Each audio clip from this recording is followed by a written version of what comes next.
Righty ho. I believe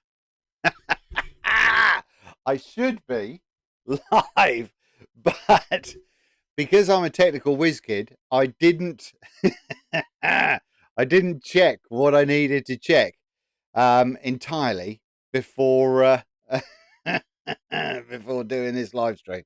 So I'm just going to click on to. Oh, there we go. There's an advert and live chat. So that's it. Evening, Dean. How you doing on this cold, wet Norfolk evening? John Cook, good evening. Thank you very much. Oh, we're working. Oh, that's all right then. Good. Right. Now, here's the other thing.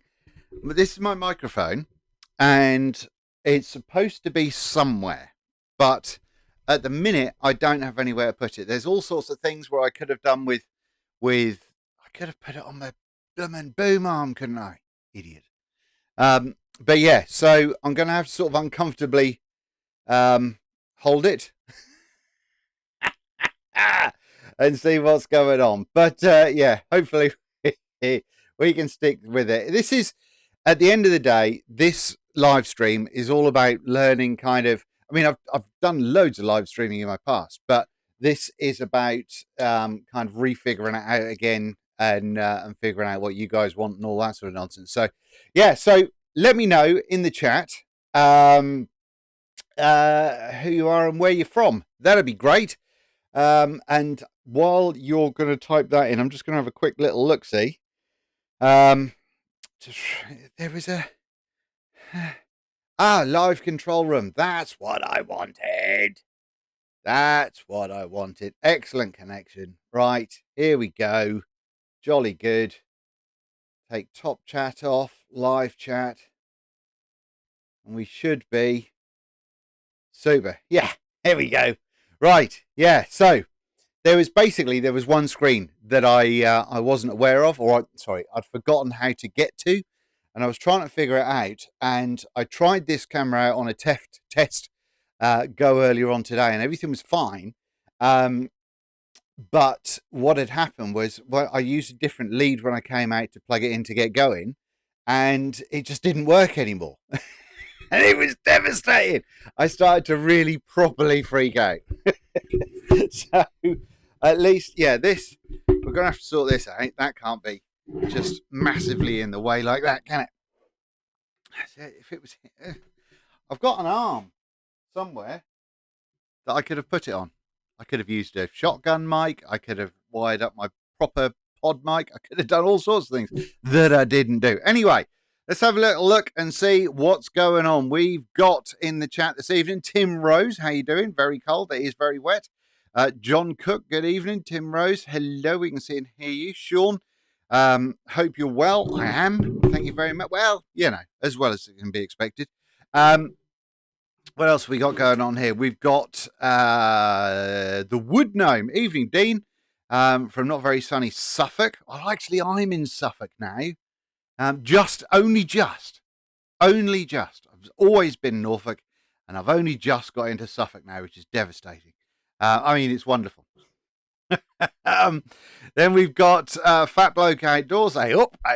Dean Southern. Good evening, Dean. I'm Dean. Hey, Dean. And we've got John Cook. I'm in Scotland, bracing for the winds. Yeah, it's supposed to be really rough the end of this week, isn't it? You're like me, just wing it. I'm a Geordie from the Dune. I spent a good amount of time, mainly in South Shields, but I had some wonderful times in Newcastle a few years ago. And Mark is watching in the cab of his truck. Lovely old job. Dean Southern is in Spain. And Oath of the Abyss. How's the dust extractor build going? Brilliantly. So basically today, if you've got things that you want to ask or anything else, just throw them in the chat. Just get them in there. I've sort of had a sort of a think of a couple of things that I can talk about. But then I'm going to hopefully stop before I get too waffly. Hopefully. We'll see. Is the volume okay, though? Someone can just tell me if the volume's okay. That would be super. Because if I get all nice and sexy up to the microphone, I'm sure it sounds way better. But, yeah, it's probably. That's in the way, isn't it? You won't be able to see my pretty face. All right, got a cup of tea. My good lady wife has just made me. Parkside have a biscuit jointer for £29 from next Thursday. What's your thoughts on Parkside tools? Yeah, good. I've got a bunch of Parkside. Are these Parkside? Yeah, Parkside. I've got a Parkside square. I've got the set of 3 squares going on here and all sorts of stuff. I have no issue with them.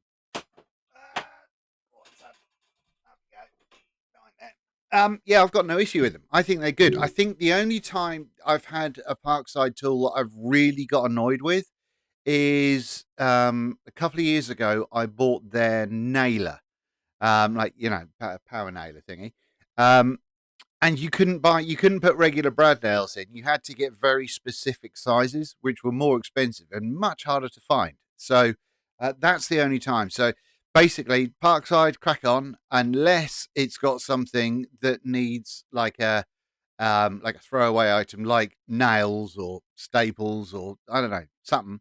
I would just want to check on the sizing of those. Right, what we got? Yes, fine on the volume. Thank you very much, guys. All good, mate. Lovely job. Sounds great. Volume's fine. I'm here for the waffle. Atta boy. What have we got? We've got. I'm setting up a tiny 8-foot by 6-foot workshop. I'm working hard on space-saving solutions. Any tips? Yes. Well, my space is a bit bigger than that, to be fair.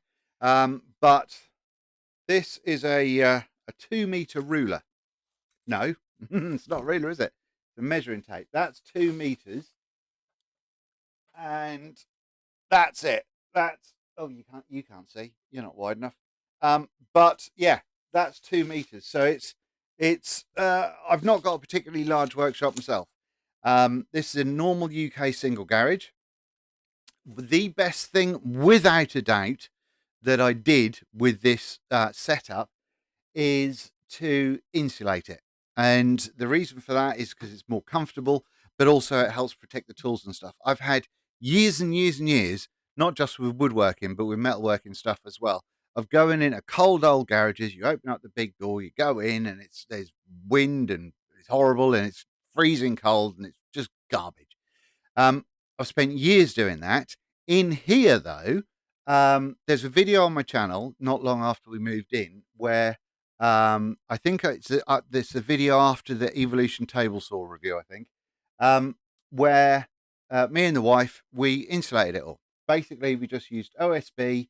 We used the cheapest 50mm insulation, not cheapest. We used some cheap-ish 50mm insulation. Made sure we had a 50mm air gap. Basically, I framed everything out, put some netting up, put the insulation in, and then OSB on the back of it. And that's encased the whole room apart from one wall with a window on it. And that's obviously it's got a window on it, so it definitely needs doing. But now I'm in here now, and it's 16.1 degrees according to my temperature sensor. I could, I suppose, take my jacket off if I really wanted to. But I have got myself a little oil-filled radiator behind me as well. And that coming on a couple of times a day, just on low. It just means that it keeps everything really nice. Nothing's getting damp, and it's glorious. So yeah, so hopefully that answers it. So in summation, small workshop, insulated. Yes, it takes up some extra space, but it'll make it much more pleasurable to be here. It'll make sure it'll help you look after your tools so they last longer. And yeah, and drawers, all the drawers. Get all the drawers. What have we got here? Do you ever get? There we go. I'll even add you to the stream. Do you ever get complaints from neighbours for noise? 50mm was enough to dull the sound. I don't. I mean, I did use. What's the stuff called? It's not the hard Celotex type stuff. It's generally the stuff that people used for sound insulation. But I don't think it. No, it's not stopped. It's not stopped the sound from going out everywhere, but it's calmed it down significantly, particularly with the table saw and other loud tools.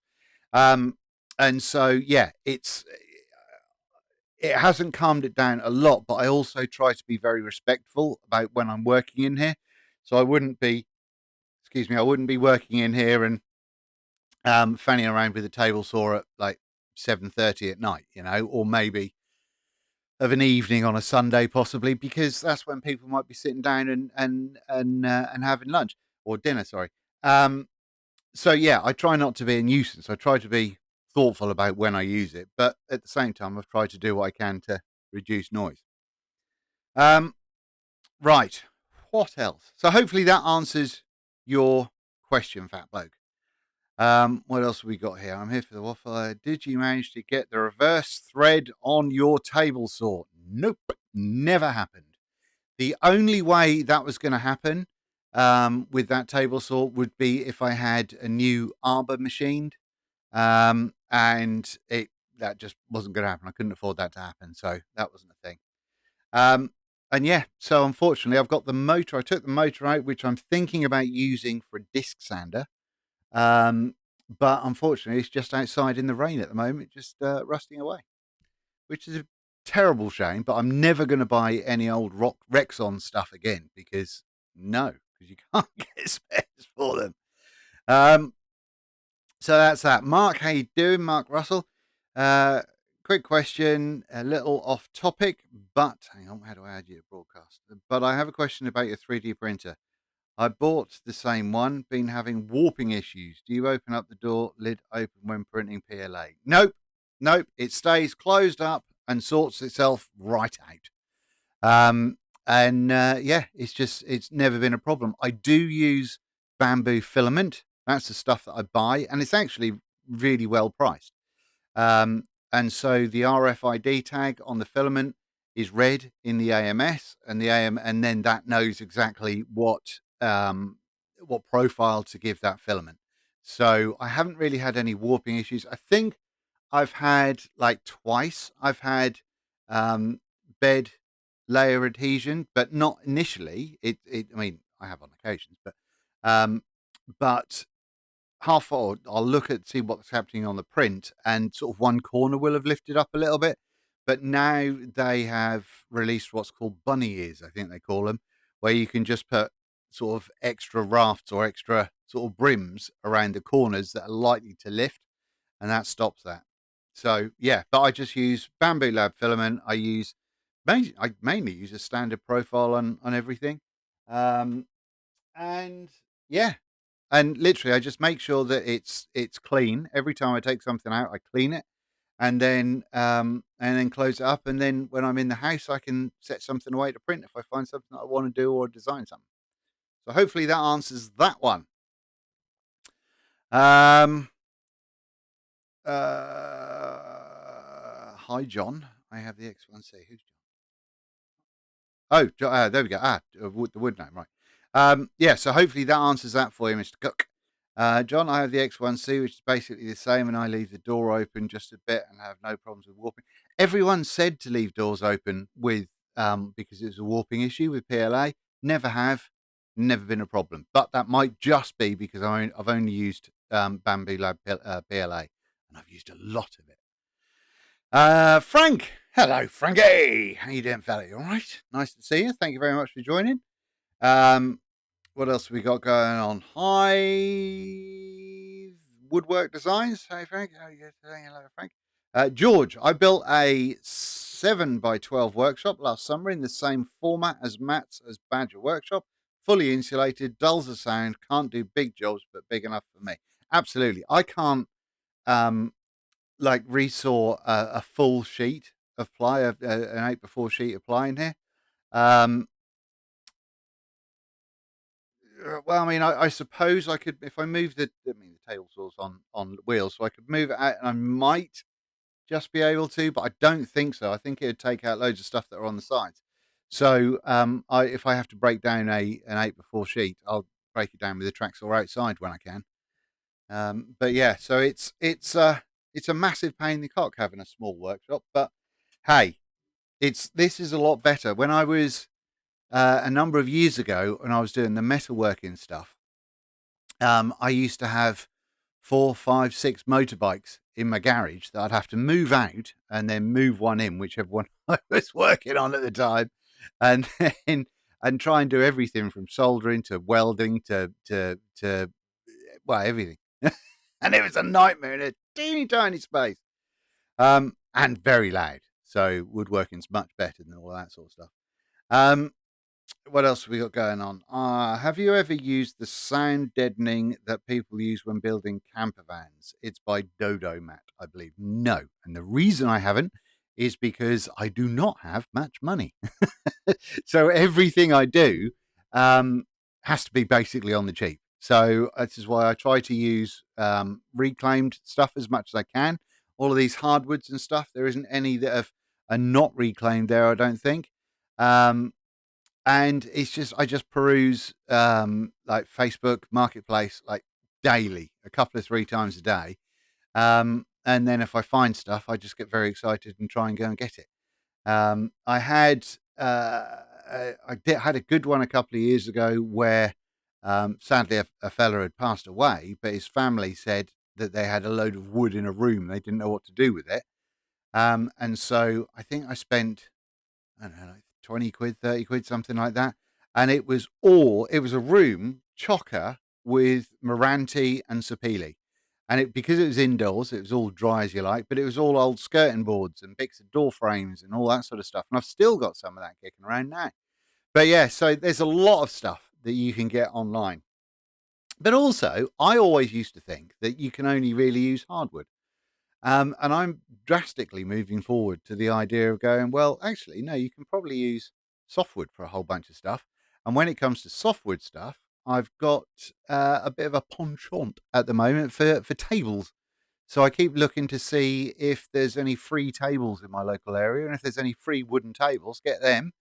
And then you can knock the legs off, make a hammer or something out of those. And then you've got a top that's flat-ish that you can use particularly for small projects, or cut it down and resaw it and do what you like with it. So yeah, that's that. So yeah, not expect that all came from expensive sound deadening. No. Also, by the way, for a proper soundproof room, I contacted a soundproofing company just to have a chat with them before I did this. And they do a system where essentially like the wall that's facing the room is not like properly attached to the wall behind it. So there's all this insulation and stuff behind it, but it's like a suspended wall. And they were saying, well, that's what you want if you want to stop noise coming out of your workshop.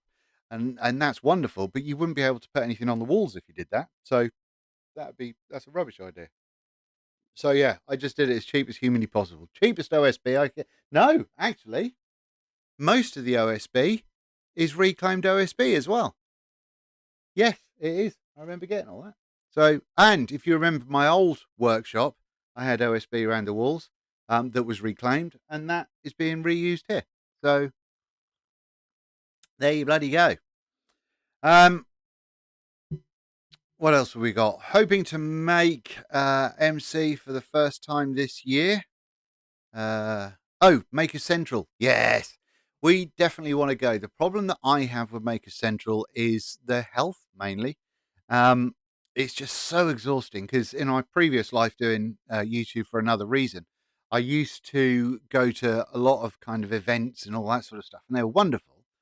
But they were just so exhausting. And then as my sort of illness got progressively worse, it was just harder and harder and harder to do. So yeah, it's a lot of stimulation in those sort of places. But I would like to make a Maker Central for sure. I think also I've not really been in the woodworking public in my wheelchair, and that sounds dumb because every time I leave the house I'll use some wheelchair. But in somewhere where you get to see me in this environment, I don't know. It weirds me out a little bit, and I think that's just a problem people have in wheelchairs. And yeah, I can walk around here to some degree and only fall over occasionally. But yeah, it may not be long until I'm permanently in one. Who knows? Right. I have the Evolution gazebo for breaking down. Yes. Now, This is where I'm going to sound like a massive sellout, but they sent me one of those, and when I was making all of this in here, and I used it, and I couldn't have done it without it. It was absolutely brilliant. It was really solid as well. And once you sort of really solid it down, we didn't push it down properly, and it lasted months and months and months. And then the wind decided to have a bit of a go at it, but yeah, it's a wonderful, wonderful thing to have. Mine's got the 3 sides, you see. Toot, yay! How you doing, Toot? Nice to see you, buddy. Nice to see you migrate over to the woodworking channel.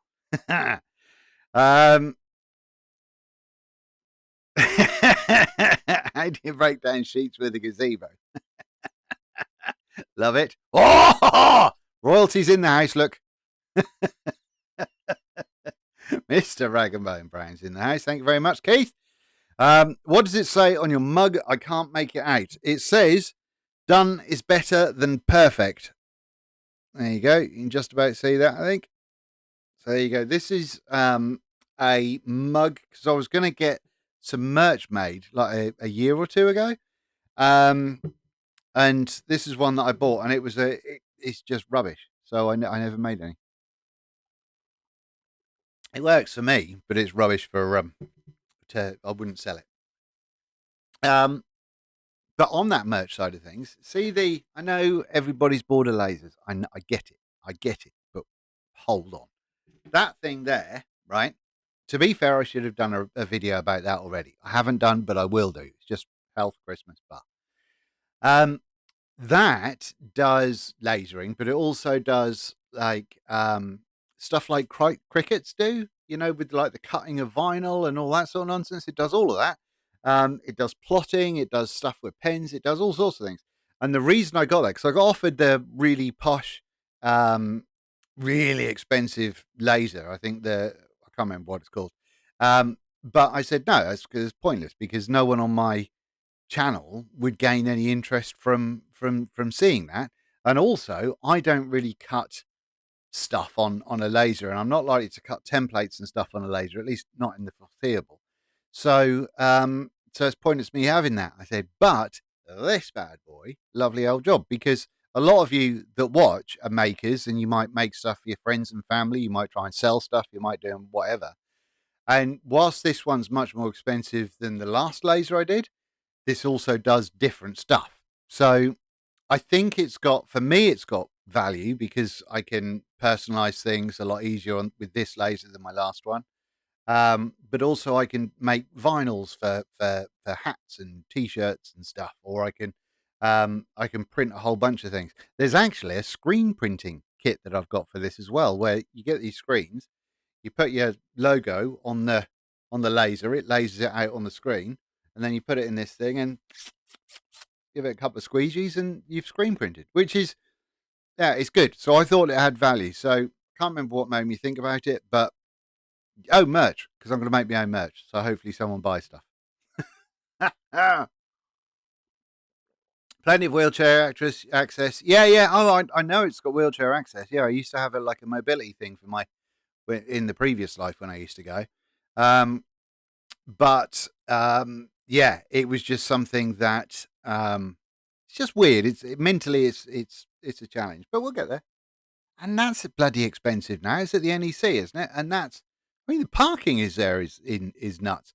Because in my last channel, in a different thing, because it was quite big, I got kind of like free tickets, and it gave me like kind of early access. So I'd go in the day before, and I'd park in the exhibitors car park and all that sort of stuff. It would just make life nice and easy. But now I'm a little tiny dinky YouTuber on this side of the world, or this side of things now. I have to pay for it all, and that's really expensive. So yeah. Will it cut 5mm acrylic? I don't know, to be honest with you. And the reason I don't know is because I just haven't had the time and focus to spend on it, and that's why you've not had a review. Because there's no point in doing like unboxing videos. So I thought about the idea a long time ago, just for like unboxing some stuff, so you get like a first opinion, first thoughts kind of situation. And because it would be, I was going to do a live stream doing them as well, so you could sort of see my genuine reaction there and then. I don't know if that has value, but anyway, what was he saying? Yes. So before I review stuff, I like to use it as much as I can, and that hasn't had enough use to get a review yet. Neither has my Works nail gun, which, by the way, is performing spectacularly. Heavy, but it's doing it grand. I've actually got quite a lot of Works stuff at the moment, which is a worry, and it's not because they've sent it to me. They sent me the nail gun, which, as I say, is going really really well. And then for Christmas, I got a blower. Hold you up.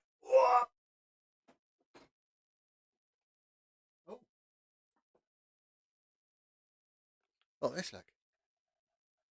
And this thing is really powerful. It's great to blow everything out of the workshop. So, and that works on the same battery. What else have we got? I've got a mini saw of theirs that I bought off Marketplace, pretty much brand new, because I've got a project idea for that for people with teeny tiny workshops. And I've got something else from them as well. I can't remember what that is. But yeah, I'm really liking the Works stuff at the moment. For some averagely priced stuff, not bad. Pardon me. What have we got going on? Will it cut 5mm credit? I've done that one. Vinyl records. I'm a maker. I'm a professional at making a massive mess. 100%. Absolutely with you. Can someone out of all the great and good of YouTube woodworking do an idiot's guide to bandsaw blade tensioning? Yeah, I can't get it right in every video I've watched. Oh, if Keith is watching, I don't know if you can remember the guy's name, but it's Snodgrass. No, there you go. Alex Snodgrass. That's the fella that you want to be searching for. There's one video in particular where he is doing a talk through at like a conference or a Maker Central type event, you know. And there's a bunch of people in front of him, and he's just talking you through setting up your bandsaw, and it's really, really good. It is just really good. So that's worth checking out. So yeah, Alex Snodgrass, and it is it's just him standing in front of a bunch of people talking about sorting out your bandsaw, and it's really, really good. I need one, but mostly to cut 5mm acrylic. I can't find much use.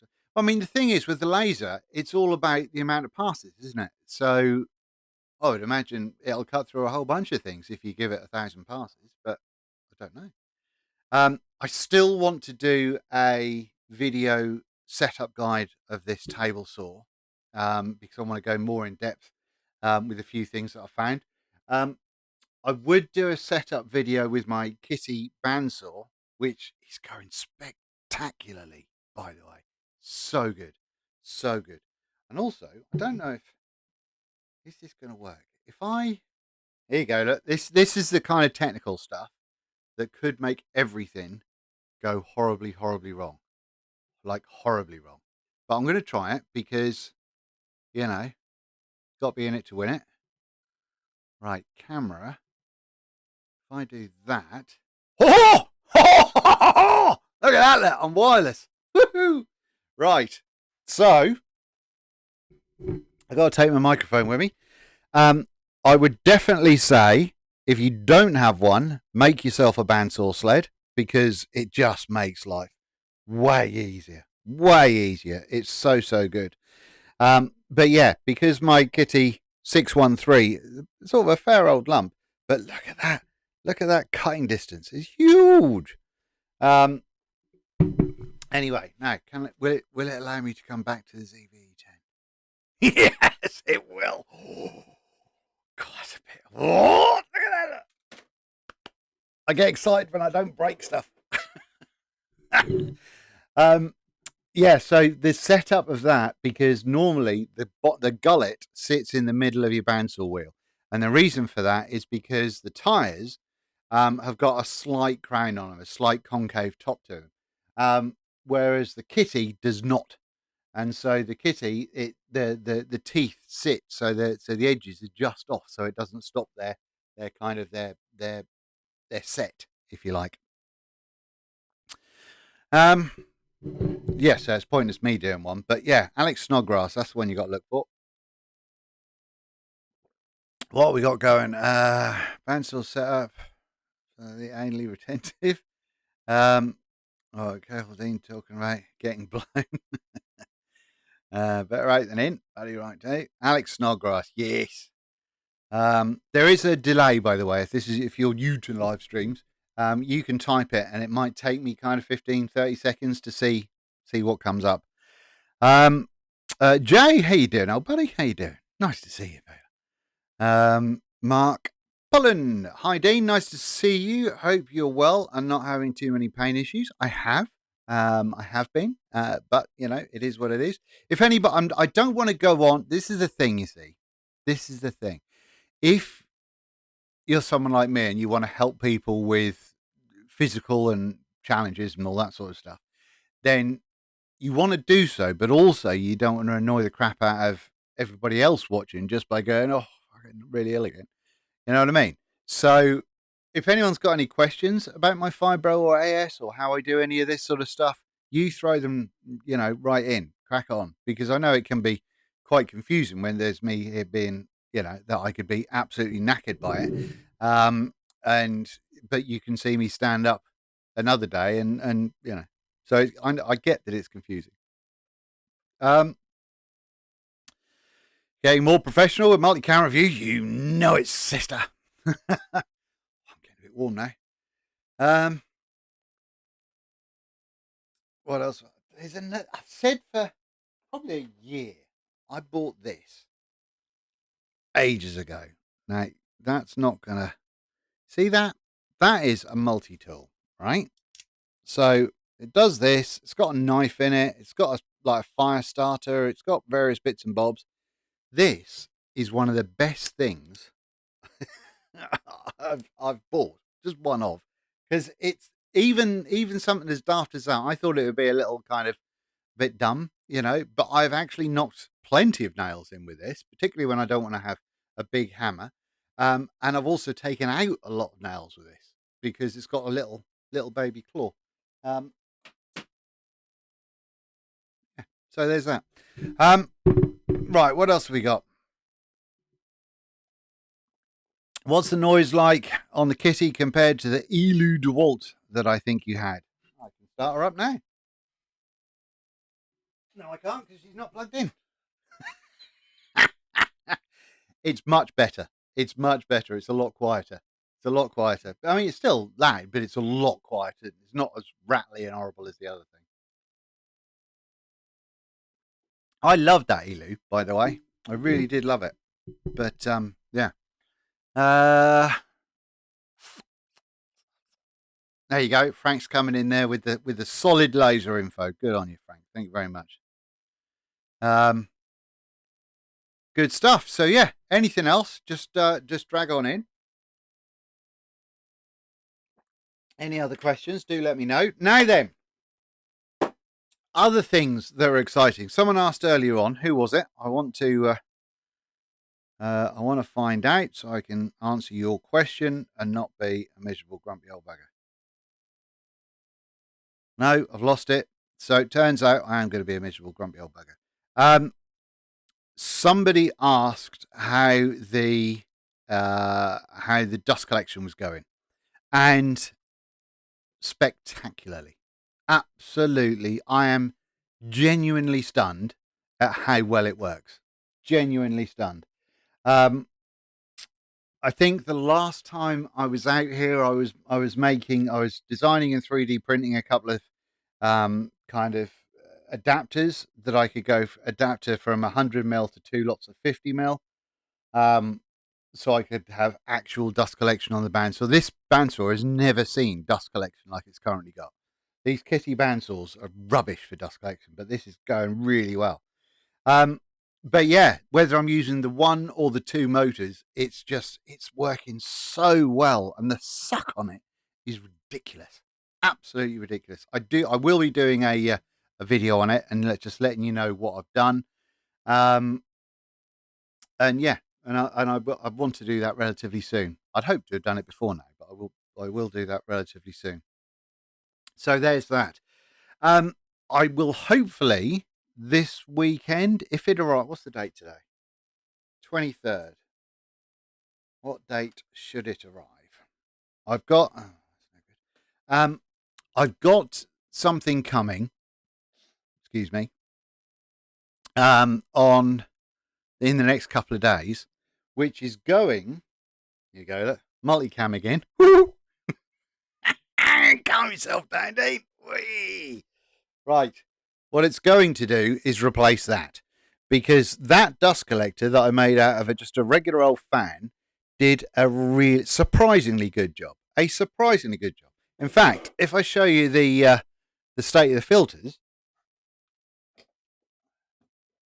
they were bright white. Yeah, look. So yeah, might not have been the best, but you've got one of those filters on that side, the underneath, on the top, and at the back as well. And that's done a really, really good job. However, you might see under there, that doesn't look like it's very good wiring. And oh, ow, there's a reason for that. Hang on, you don't want to see that. You want to see. There's a reason for that, because I didn't know what I was doing. Simple when you get to it. No, it's. Oh God. I made that just thinking it would work, or trying to make it work. And I had to figure a load of stuff out with stopping the fan, like sucking air in from around the blades and all this sort of stuff. It was quite a cool thing to figure out. But the electrics were super dodgy. It was a really old fan to begin with. And then, yeah, my electrics were super dodgy. So when you turned it on and used one of the buttons, if your finger slipped off the button and touched the metal plate that the buttons were mounted to, you'd get quite an unpleasant electric shock, which I had on a couple of occasions.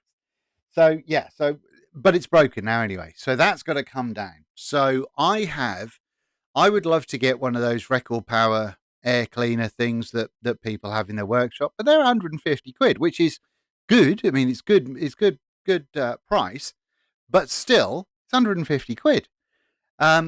So I, in my head, have figured out a an air cleaning system, which is also remote control and not just turning a remote on the plug on and off. Has two powers to it, so like medium and high. Can potentially suck through a crap ton of air, and also rather than just having the holes at the back, like the record power does or whatever, it'll have potentially the ability to suck in stuff from 360 degrees and be smaller. So the cost of that so far, I think, is around about 50 quid, I think. And so, yeah, I'm working on that. I'm waiting for one more thing to turn up.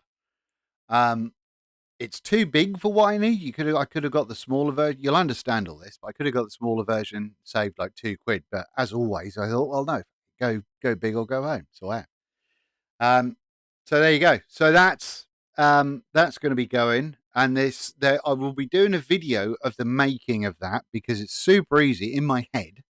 Obviously, I've not written anything down. Obviously, there's no SketchUps or mock-ups or anything else. And obviously, at this stage, I don't fully know how I'm going to do it. But I've got a pretty reasonable idea in my head. And so what I'll do is I'll just set the camera going, and I'll try and build this thing. Yeah, hopefully it'll be a useful thing that people in small workshops can utilize. You know, does all that make sense? Who said they were here for the rambling? How's that for you? So Dean, who asked about my next project, that'll be one of them. Ooh, also, I am still a very strong Swiss Army knife convert. So I'm a big fan of collecting old ones. If you ever have any old Swiss Army knives, proper Victorian Oxford Wenger ones, then feel free to send them on to me. older the better. Right. Look at this, it's freezing outside. Piss wet through. I could put this. I've got a coat rack over there now. Well, a hook. Right. What else have we got going on? I noticed you're using a different cyclone. Yes. It's a cyclone I found on Amazon, and I'm going to explain all about it in the video because I was unsure. There's a couple of things on it that I'm unsure about, and I still would like to use it a little bit more. I don't think I've used it on my thicknesser yet, and that's going to be the teller. Excuse me. So once I've used it on the thicknesser, I've got windy pops after drinking that tea. Then I'll be able to I'll do the video on it. But yeah, so yeah, I'll give you a full. Again, I'd just like to test the living crap out of things before I let you know, because otherwise you'll come back to me and go, Dean, you're a knob. It's rubbish, and you said it was great. Dean, I went for a blood test the other day and I failed. Oh, you. What design software do you use for 3D printing? Fusion 360. And it was something that I've been trying to do for years. Because when I started woodworking, only sort of like 3 or 4 years ago, whenever it was, people were using, what's the other one? What's the one that loads of builders do their plans in and all that sort of stuff? Has a picture of the little man in it. Anyway, I tried using that and I just couldn't wrap my head around it. I couldn't get it. And I've been up to that point using things like Blender for ages and all that. And that's, so it had to really kind of reframe. And I kept going back to things. And then I tried doing stuff on an iPad and that wasn't working. And then I tried stuff. I got rid of the iPad and I got the laptop. And then I thought I'll try it again. Still wasn't working. And then I bought a course. I bought a course off, what's the gentleman's name? Oh goodness. Oh, what's the name? What's the name? I'll find out in a second. But anyway, the reason that I bought this course was because I didn't know what I was doing.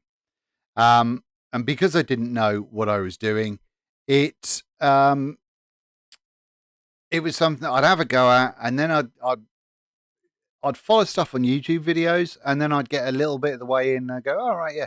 And then the next day I'd go back to it and I'd completely forgotten. So it was rubbish in that respect. My retention of information is quite shocking at the best of times. But yeah, that was particularly bad. So I found this course, and I'm scrolling through all of my channels that I'm subscribed to. I like to make stuff. That's the one. I like to make stuff. The chap from I Like to Make Stuff has got a brilliant Fusion course. It's very reasonably priced. I think it was like $100 or something. So when I bought it was like 70 quid or something like that, which is still, a chunk of money. But it takes you through stuff. And I found that towards the end, I could sort of break off and start doing things. And then I'd forget and I'd go, oh, I can't remember. So I could go back to that lesson that the I Like to Make Stuff dude had done. Does that make sense? And that really helped me. So I'm still not using Fusion 360 properly, not by any stretch, but I'm getting more and more comfortable with it. And the more you get comfortable with a thing, the better it gets. So yeah, that's that one. That was a long drawn out answer, wasn't it? Got the Record Power Air Cleaner for £5, spares or repairs. Record sent me new control board for free. Bit of a touch in it. Well done. I thought it'd be a good idea to sand my hand with a belt sander today using 40 grit. Do not recommend. Been there. It sucks. I've done it with both a belt sander and my big disc sander. Because you know that I love my Smurdex stuff that I get from eBrasives. I think I can't remember if I have a code, but if you look in most of the description of most of my videos, you'll probably see a code. And also, I think I've got a link tree somewhere that has got a link to it. But this stuff is brilliant. And yes, I wholeheartedly think it's better than the 3M stuff. There, I said it. I said it. Get that up here. And I would use this if I had a relationship with abrasives or not, because I think it's really, really good. But I used was it the 100 grit? I think I was holding something small, and being an idiot, I was using a 6-inch oscillating sander and going, right, well, I'll do that. And then it went, poof.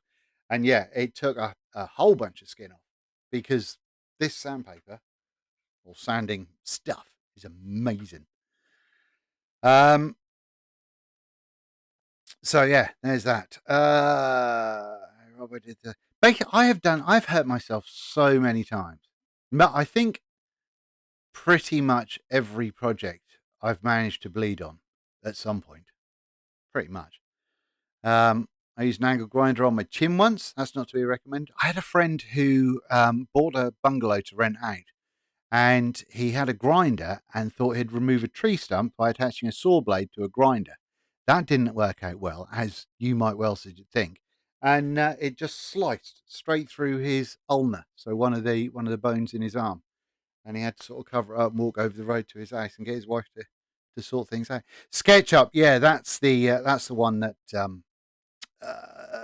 loads of people use. Yeah, that's I just couldn't wrap my head around it, and I watched loads of tutorials, couldn't do it. Oh, absolutely, actually, Tinkercad.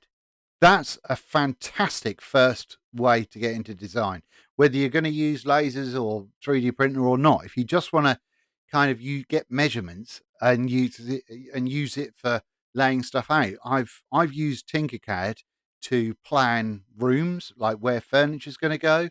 I've used Tinkercad to sort of lay out kind of cupboard suggestions and all that sort of stuff. And also, I've just kind of, made this is an 8x4 sheet. This is a 4x4 sheet. These are the others, and then you just drag them and move them in and mess about with them. Does that make sense? So Tinkercad's really easy. It is somewhat limiting, and if you are going to 3D print with it, it's rubbish for circles. But there is a hack for that as well. But then Fusion is the big boy stuff. Dean, if you like the idea of the record power cleaner, consider making a cleaner from the fan blower from the car. They move his shed light over. Thank you very much, Frank. Although, as I mentioned, I have stuff on the way. I've actually got the filters down by the side of me. But yeah, something else is happening. Got a Makita Orbital Sander, 15mm dust port, making an adapter for it's quite a challenge. Absolutely. But if you look on printables, I think there's some people that have got various adapter pipes of various sizes, but also some of them are parametric. So you can sort of put them into whatever program they tell you to put them into, and then all you got to do is change the two sizes, and it'll sort itself out. Fusion 360 subscription or one-off home. Yeah, it is. It has a free one, which is obviously the one that I use. But you can only have, I think, 4 projects running at any one time. So yeah, you can't do more than that. But I've just, when I get to the end of a project, I just cut that off and then do other stuff. Evening, mate. Good to see you. Just got out of the workshop and I'd forgotten you were online. What a treat! Also, I shot myself in the finger with the 19 gauge pin nail yesterday. It's the type of year for it, isn't it? Do you think because it's colder and a lot of us are getting on a bit, we kind of just move slower? So if the same thing had happened in the summer, we'd have been like, Papa! And it'd have missed us. Anyway, some very interesting stuff and uses Tinkercad. Maybe I say people, yeah. So as for other woodworking things, don't know how many people are watching or how many woodworking people have got. I don't know if you're on my Instagram, but if you're not, I would highly suggest going on my Instagram. Or if you're a Facebooky person, I've got a Woodwork Journey Facebook page there. I think there's only about 4 people that follow me on that. But that is I didn't make a video of it, sorry. That is my new table saw sled. So this goes one side of the blade, this goes the other side of the blade. And it means that I can undo these 3D printed knobs and I can swing that out to now use my table saw to cut all angles I want up to 45 degrees, which is pretty cool. So, and I'm really happy with that. That's worked out really nicely. I didn't do a video making it purely because I think it was post Christmas. I think my health wasn't too clever, and I was sort of mentally I was struggling with a lot of things. So yeah, I just needed to come out and make something, and I had a really good day where I made this and I fixed something else, and it just made me happy. So um, yeah, you can't always put the camera on when you make stuff, but I mean it's a bit of wood with a curve pivoted off that, routed into it with a bigger thing down the back. That's all it is. These runners, by the way, I threw them together in Fusion 360 and then 3D printed them as well. So, you know, I honestly think a 3D printer is such a helpful thing to have in a workshop these days. So yeah, there's that. I've printed a whole bunch of stuff, which I'm sure you don't really care about, but I'm gonna show you two things. That metric setup blocks.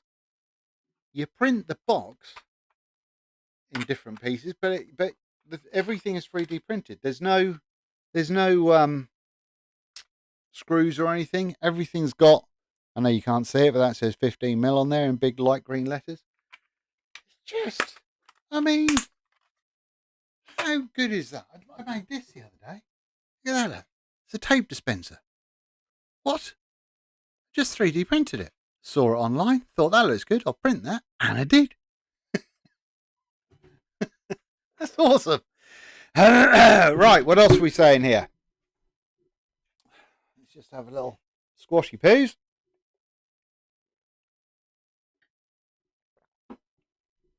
Now, I'm just going to say one more thing about 3D. I mean, I'm probably going to say more, but I wanted to. This is a woodworking thing, isn't it?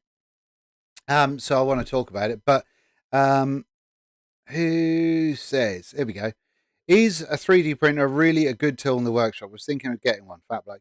Yes, but you've got to get the right one. And when I mean that, it's you don't have to have it in the workshop, but I have 3D printed so many tools, so many hangers, so many things to make life easier within the workshop. Even the idea of like knobs for things. Like on my runner that I'm not using tonight, I needed some quite chunky knobs, so 3D printed these. That's just a little 3D printed thing to hold. It's a cold shoe to hold my microphone receiver. So there's just a whole bunch of things that it's incredibly useful to do. And instead of going out and buying something, you go, right, well, I'll make that. Most things are in the world anyway, so you just have to get them off the website and away you go. But yeah, it's been absolutely fantastic. Now, when I was saying depending, it's because money, as we know for a lot of tools, you can spend money on a Makita track saw, which has a Makita track saw here or a Festool track saw here. The Makita has a stronger motor or a faster motor or a bigger motor, whatever it is. The Festool is posh and has a anti-kickback doohickey. The Festool has an easy adjustment system. Makita doesn't, although I've 3D printed a fix for that as well, which is awesome. Again, on my Instagram. And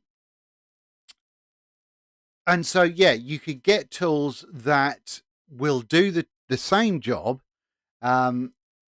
really, really well. Or you can have, like my experience with an Erbauer track saw was the cheapest one that I could find at the time. And it was awful. I hated every single thing about it. It put me off using a track saw. And then I bought the Makita and I was like, ooh, this is really nice because it made my life easier. 3D printers are the same. If you buy a 3D printer that you have to balance and you have to level and you have to piss ass around with, it's a nightmare. Absolute. You'll waste hours of your life, days of your life, and then you'll get annoyed with it and won't use it. But one of the Bamboo Lab ones, no problems. That you just plug it in and crack on with it, basically. And that's brilliant. I've never had anything that gets used so easily. As long as you keep it clean, you look after it, wonderful machine. Now mine, I've got a video on. It's a P1S. There is, and I got this one so I could have it in the workshop because it's enclosed, and so I'm not going to get dust all on the inside and on the build plate and all that nonsense. And it's done a spectacular job. But if you wanted to spend less money, there is, and I think I've got links to it on my P1S video. The A1 Mini, I think. Not quite as big as the P1S. It's not enclosed, but you could make an enclosure. And it's less than 200 quid, I think, which is massively cheap. Right. Anyway, here we go. So Dances with Oddbugs, lovely old job. I don't want to buy another doorstop. Absolutely. So yeah, sorry. And I know if you're one of those few, or if you're one of the, woodworking, and I don't care about anything else, and you've probably left this live stream already. But I think as everything was all hand tools at one point in time, and then someone said, "Oh, let's make this electric," and then that happened, and things move on, and we benefit from them. That's why we use. There's very few people. There are still some, and I've done it before, but use an old hand drill. But I think we're at an age now where there are some technology things where, like, 3D printer doesn't take away from woodworking, but it makes woodworking easier. I've got magnetic dust hose connectors. I just 3D printed them. Do you know what I mean? I made something to help me get the dust from underneath the table, on my 1983 bandsaw. Made it, printed it, worked it, lovely. And so it helps the process, So yeah, there you go. So that's that. So yes, absolutely worthwhile. And it is one of those things that moves forward.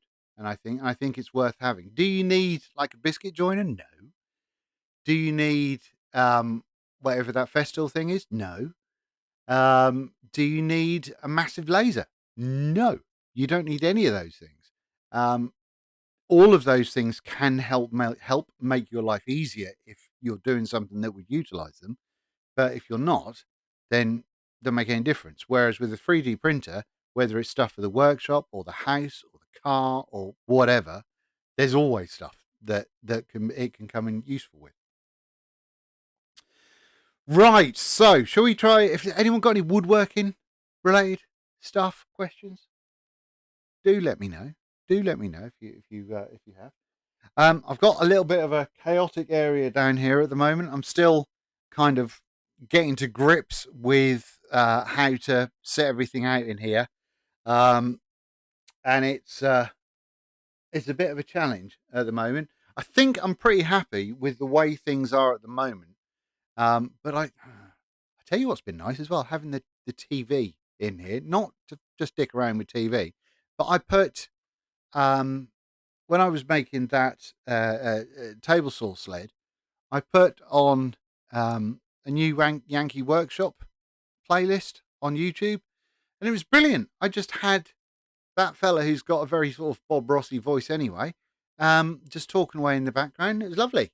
And normally I listen to podcasts or music or whatever, but no, having that was a lovely change. I have got on the Bish Bash Bosh channel. He's got a fix for where are we? Camera. He's got a fix for those. The oscillating belt sander. And the reason you need a fix is because that belt, let me see if I can show you. I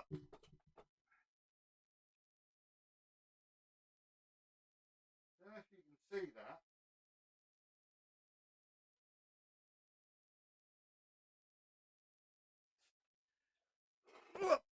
Don't know if you could see that, but what happens is the belt isn't flush with the thing that it's on, that it oscillates against.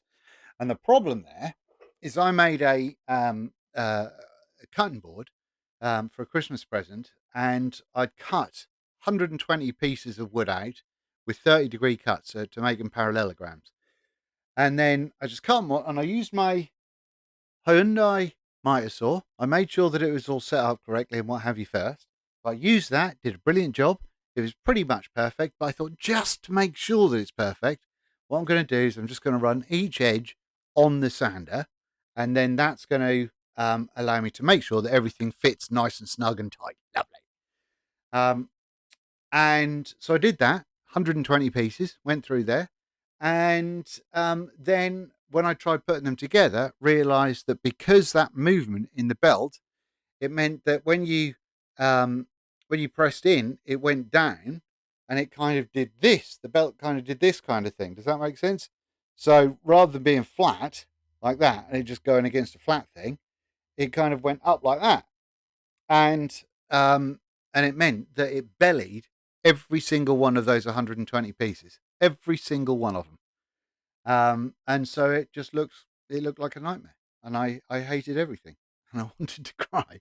So then I made a thing for the bandsaw that I could put them in, and then put every single one of once I sort of tidied them up as best I could, put them all through the bandsaw. It was a nightmare, but long thing there. So yeah, so I've got some of these. Bish Bash Bosh has got a video. These are Makita backing pads. I think he leveled it off first, put one of these on, problem sorted. So hopefully that's going to be the trick. I missed out on an SIP disc sander, 30 centimeter sander, disc sander, on Marketplace the other day that went for 50 quid. 50 quid! Can you imagine it? Unbelievable bargain. And I would have got it. I saw it the day it went on, and I went, no, I haven't really got the money for that. And as much as I've wanted one for the last 2 or 3 years, I don't need it. So I'm going to think. And then it got to me the next day on the Sunday. I couldn't cope with it anymore. So I sent him a message. And he went, no, just been sold now. Sorry, gutted. But 50 quid. What? Norm Abrams. That's the kiddie. That's the fella that's on the New Yankee Workshop.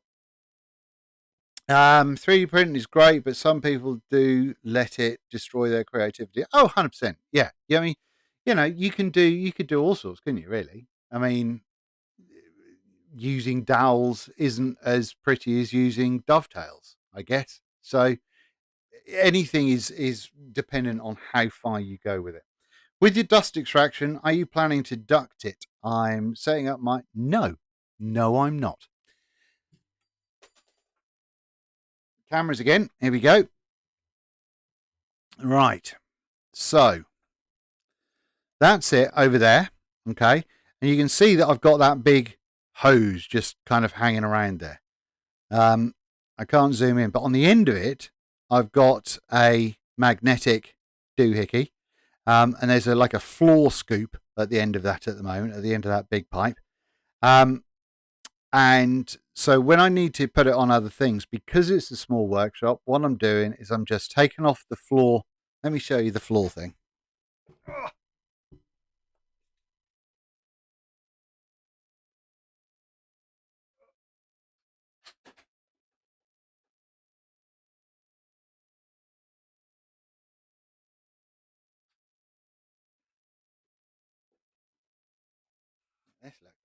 Look.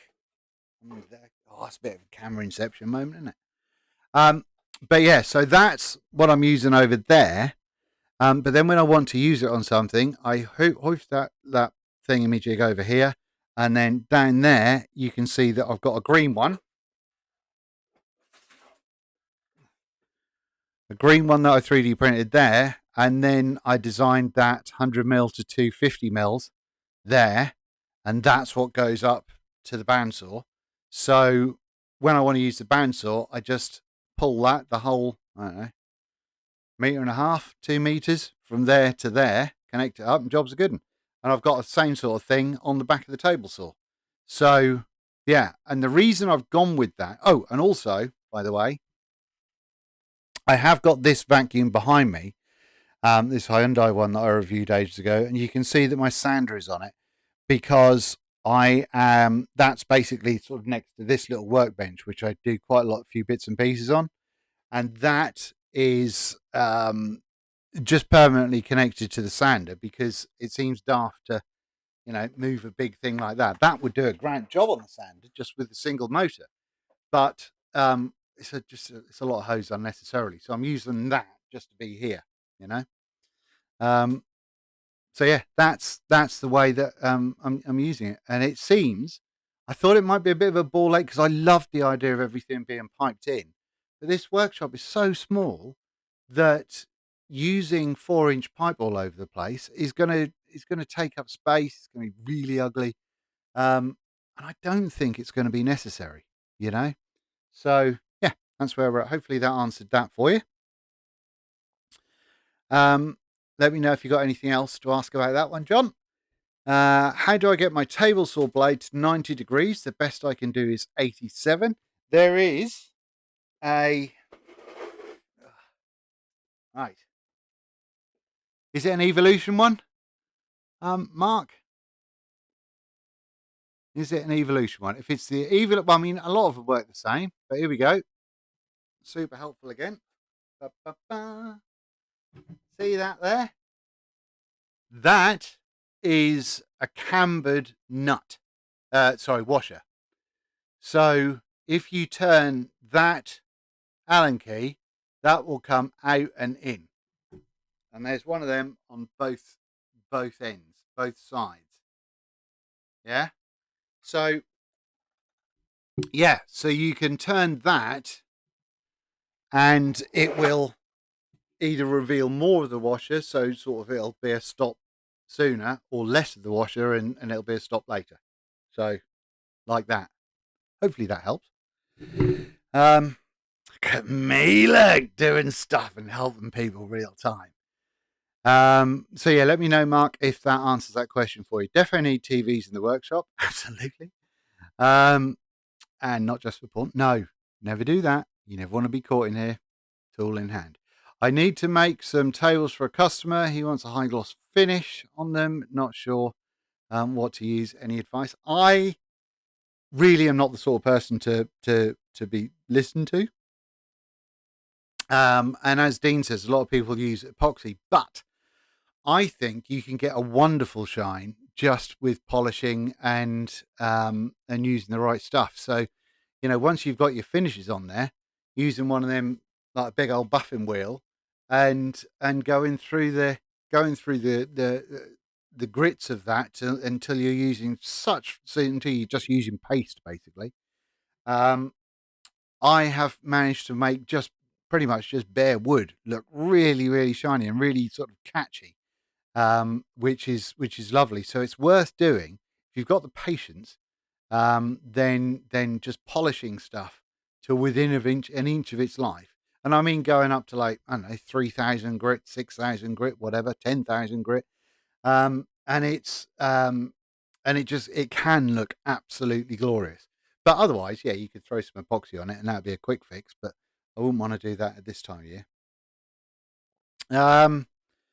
What else have we got? They look like they might attack you in the night. The pipes, yeah, absolutely. Thanks, Dean. That's what I was thinking too. Absolutely. Like I said, I loved having the pipe work when it was all 40mm in the previous workshop. I thought that was brilliant. But now I've got the bandsaw over there and I've got the oscillating sander, which needs kind of the big dust extraction. So does the table saw that's over here. And so I'd need to have piping, like 4-inch piping coming down that side and that side. And that's just a lot of pipe work that's unnecessary. So yeah, just banging through with the old stuff. And yeah, I'm going to talk about it more in the video. The very fact that my entire woodworking life, everything has been, do you need HVLP, high volume, low pressure, or do you need HPLV, high pressure, low volume? The fact that I've made that, and it does both, it makes my head hurt. It really does make my head hurt a little bit, because why do we worry so much about? I don't get it. I mean, the downfall on my system is that it's quite loud. But I imagine that would be the same with the Camvac stuff, to be honest with you. But yeah, I mean, the Camvac 2 motor, 460 quid, I think that is. And my system was, I don't know, under 150. But there's the Camvac do a 3 motor one, which like Dennis hooked on wood has, I think. Bonkers, absolutely bonkers, and that is more than enough for doing it. You can't minimize a normal 100 mil 4-inch hose down to 50 mil and get a decent suction. You just can't. But equally, you can't get something that normally has a 40 mil hose and stick 100 mil on it and expect it to do anything. But this does everything. Absolutely mental. So yeah, 3D printers enabling downloadable brackets and adapters, brilliant. I look forward to getting there. Look forward to the day. Yeah, I've got all my clamps are held up with bits of wood that I just 3D printed some brackets, just some elbow brackets with supports in them, and stuck up there. It's an RIOB. It's an old RIO. I don't think I have a spanner for the blade.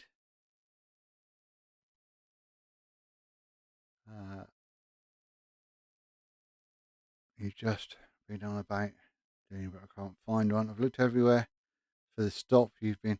I don't know that old Ryobi. The best thing, just have a look and see if you can find some old review videos. Maybe there should be a point somewhere where it's adjustable, but I don't know. Totally agree. I have the Canvac Twin, and it's brilliant. Yeah, absolutely. If I had the money, I'd have definitely got that instead of making my own. But you know, what is it? I saw on TikTok. If you're being poor, doesn't mean you can't have nice things. It just means you're not being very good at being poor. And so you can have nice stuff, but you just have to make stuff, or you have to make your not so nice stuff nice. Ryobi have adjustable round collar on the thread with an Allen-headed screw, I believe. This is the adjustment. There you go. So, Mark, I don't know if that helps you from the other Mark. So, yeah, there's that. What else? Is there anything else? Woodworking. How long? What time is it? Christ, I've been going for over an hour. I got some more. Amazon still there's magnets in here.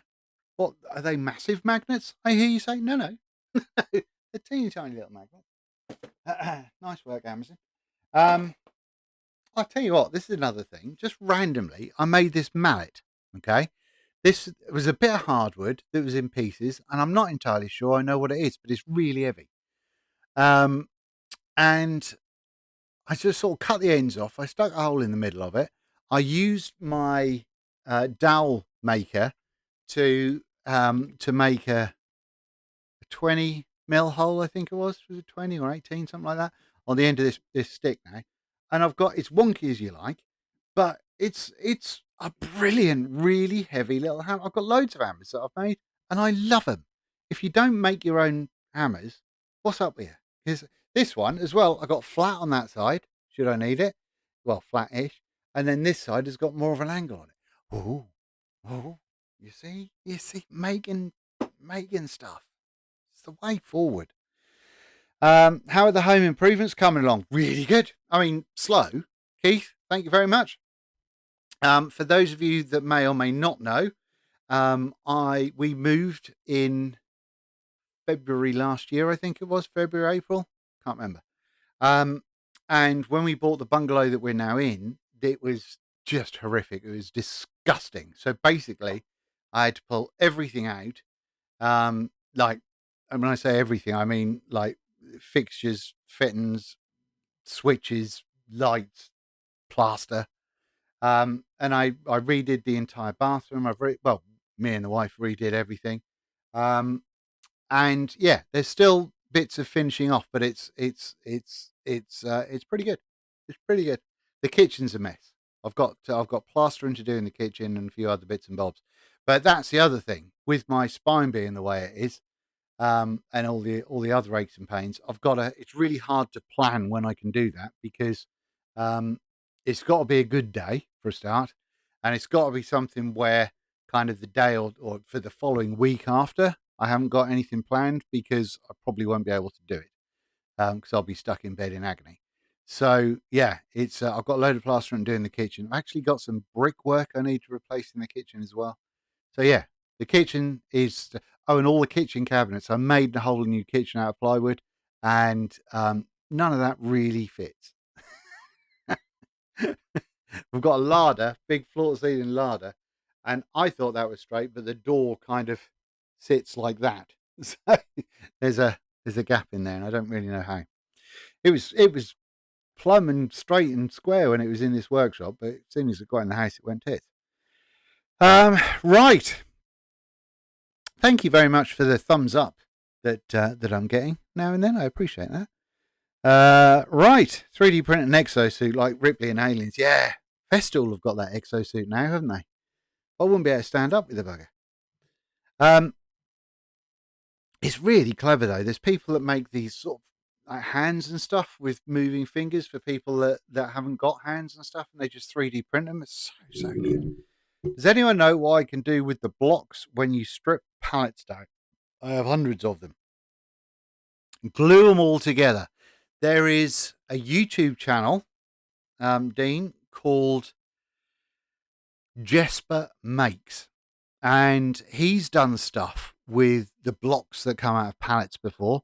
But if you think about it, if you got a load of them, you could trim them up, make them at least have the sort of square size, and then glue them all together, and you'll have just however big a thing you want, just a real chunky thing. So a bastard of a tabletop, or a cupboard, or there's all sorts of things you can make, or cut them in half and have twice as much, that sort of thing. So yeah, I've got loads of small pieces of wood in here that most people would have thrown away. But like I said, this is all my reclaimed stuff.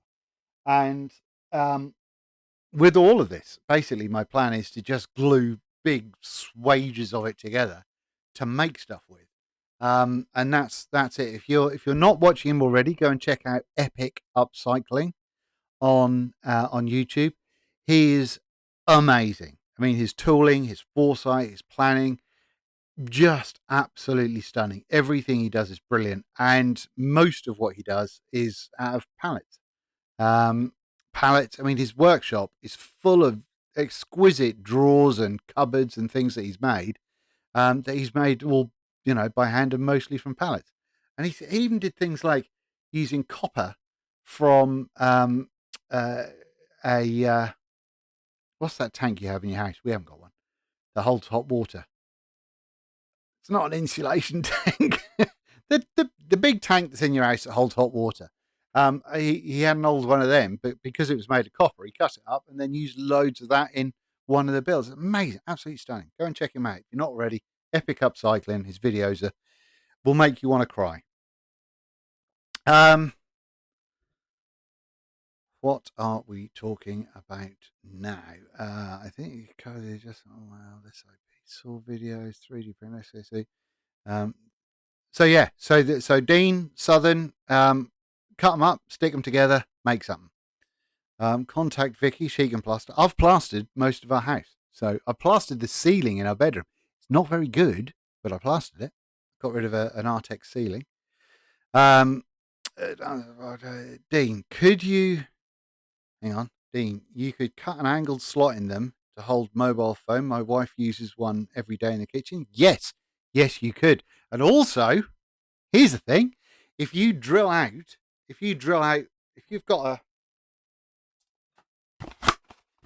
a block like that, right, and you cut a slot in it for a mobile phone, right?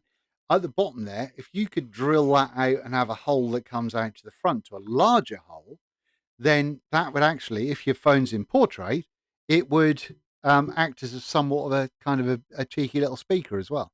So, that's another option. It'll amplify the sound just a touch. So, yeah, good option there, Mr. Brown. Jesper made a great pallet block table. Yeah, he did. And also, he made, I think it was a couple of years ago, he made a workbench, and on the front of it, he used just loads of cookies. So he, cut a tree down, so it was loads of bits of tree, but round bits of tree. And then he just covered the front of his workbench with them. It looks absolutely stunning. Um, boiler. Boiler, is that the thing I'm thinking about? No. Oh, have you got a tank in your house? That's what. Anyway. Every maker's mantra, that will come in handy one day. Bloody immersion heater. Is that what I'm thinking of? I don't know. Hot water cylinder. That might be it. I also might be talking bollocks. I can't remember. Epic Upcycling is a great channel. Absolutely. 100% a great channel. So, yeah, there's been a couple of wonderful people you've got to be subscribed to, and I'm sure you already know already. Obviously, you've got Ragabone Brown. He's in here. We have got, where is he? Frank Williams. Go and check him out as well. He's been doing some great stuff and doing a lot of, what did I see recently? Can't remember. He does a lot of just helpful stuff. I'm not going to go through all the channels, but if you want to know more about the channels that I subscribe to or I watch or whatever, please do let me know. We maybe can talk about that on another live stream. And also, if you enjoyed this live stream and want another one, then we'll try and do a more structured one at some point in time. And who knows, we might be able to do something where we can do like interviews or something and get other makers on here and, figure out some shit. Do you know what I mean? So if you like it, lovely. Make sure you do leave a thumbs up and just a comment, because that stuff does help. And I mentioned that, we could talk about YouTubing and stuff, and I'm more than happy to do that. But I've been going an hour and a half as it is, so it's just, it's ridiculous. But the way YouTube works is if you like a video, I mean, when they used to have the dislike, that would still count as engagement, so it didn't make any difference to the creator. But if you can like a video and if you can make a comment, especially as soon as that video goes up, then the YouTube algorithm goes, oh, a bunch of people like this, so we'll send that out to a bunch more people. And that's how videos start getting traction. And that's when the YouTube video algorithm thinks people are engaging with it. So, we'll crack on. I don't have a Patreon or anything else. I had a couple of messages about that recently. I don't do Patreon. I have got on YouTube, you can become a YouTube member. I think it's like £3 a month, maybe. You get nothing for it. You absolutely nothing. In my previous life, I had a Patreon for the channel that I used to do, and it used to stress me out trying to make sure I could provide Patreons with enough money, with enough content as possible to be worth the money. It wigged me out, and I can't do it. I haven't got the capacity to do that now because my health only allows me to do what I can do. So, yeah. So there is a YouTube members. You can do £3 a month or whatever you want. I think there's a one-off PayPal donation if you want to sort of just help the fund and support the channel. But you don't have to do any of that. Obviously, I'm all free. As you've heard, I do all my research before doing review videos. So I can be as honest and truthful as humanly possible about my experience. And I haven't been paid for stuff, but I think what people miss, okay, is that if Company A came up to me and said, if Einhall came to me and said, I want you to use this track saw, it's the best thing since sliced bread, and I'm going to give you £500. Then you go, whoa, lovely old job. So you got to tell people that it's brilliant. And you go, right, okay, yeah. And you did that, and then I don't know, 5% of the people that watch my channel bought one as a result of that and found out that it was horseshit. I'm not saying that it is horseshit. I don't even know if they do one, but I'm saying if they found out that, then they'd start flooding that video with comments going, it's garbage. This doesn't work. That doesn't work. This doesn't work. That doesn't work. And as we know, bad news travels a lot faster than good news. So if there's a company that sends me or any other YouTuber you watch a product, the vast majority of those YouTubers are going to give you their honest opinions, whether there's money exchange, whether it's a freebie, whether it's, whatever. And very few things are free. It's great that I've got that big old laser, and that's wonderful. But it's not. It doesn't pay the rent. It doesn't pay the rent. It doesn't pay the mortgage. So I'm not going to. In no stage would I talk nonsense about that or the printer or hammer or any other tool, because you guys would all comment going, well, no, it's garbage, it's horseshit. You don't like it. And then that destroys my reputation. And that's the same with a whole bunch of other people. So I just wanted to mention that because I know some people get annoyed and think, oh, well, he's always going to say that's good because so-and-so sent it to him. And that's not the case because it would very easily be found out that you're talking nonsense. Do you get me? Right. Yeah, Frank Williams, Frank's Little Workshop. That's that one. Are you going to do a video more detail about the camback? Yes. Or we can't call it a camback because it's not. But for my dust collection, yes, I am going to be doing that. Been an entertaining night tonight. Thank you very much. Cheers, Dean. Great live. Good. Right. Well, we've covered a whole bunch of stuff off. As I say, let me know if you like it, and we'll do it again. Maybe make it a monthly thing or something. Let me know your thoughts, and thank you very much for watching. Thank you very much for sticking with the Little Woodworking channel. I know I don't upload as often as I'd like to, but just rest assured that I do as much as I can when I can.